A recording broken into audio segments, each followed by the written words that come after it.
Something I have learned in my life, maybe you've had this experience as well, is that it is easy when looking around to become overwhelmed.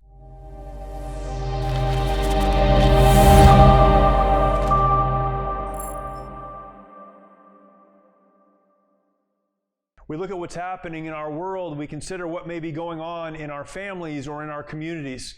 We struggle personally, and we know that there are struggles globally, and all of it put together can create anxiety within us and this feeling of being overwhelmed and not knowing where to go. We have to understand that difficulties and trials, that even change in our world, that those aren't bad things, they're just part of being alive. And yet, even knowing that, we can still struggle. Have you ever struggled? I think we all have.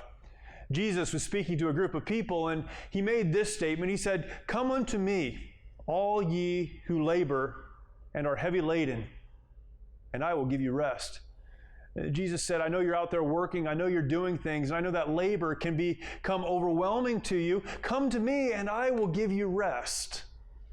I don't always get it right, but when I am overwhelmed, I do my best to pause long enough to come to Jesus, to come to God and His Word and understand His truth for us. And as we have opportunity to come to the Bible, we find some very encouraging teaching.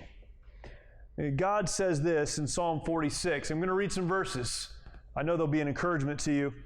Psalm 46, verse number 1, God is our refuge and strength, a very present help in trouble. Therefore will not we fear, though the earth be removed, and though the mountains be carried into the midst of the sea, though the waters thereof roar and be troubled, though the mountains shake with the swelling thereof. Verse 6, the heathen raged, the kingdoms were moved. He uttered his voice, and the earth melted.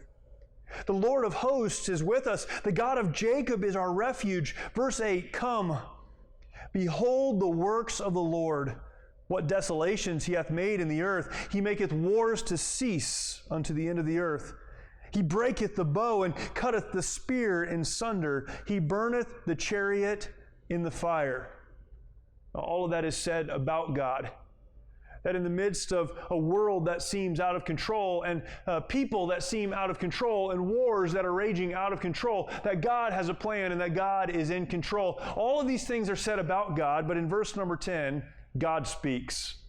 When God speaks, we need to listen. Verse 10, God, as though He's heard everything said about Him, now says, be still and know that I am God. I will be exalted among the heathen. I will be exalted in the earth. Aren't those great verses?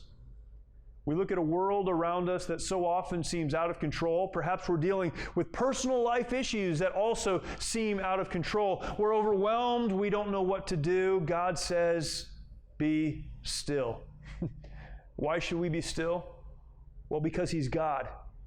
And although we may feel out of control, He is never out of control. He has a plan, and He will bring His plan and His will to pass.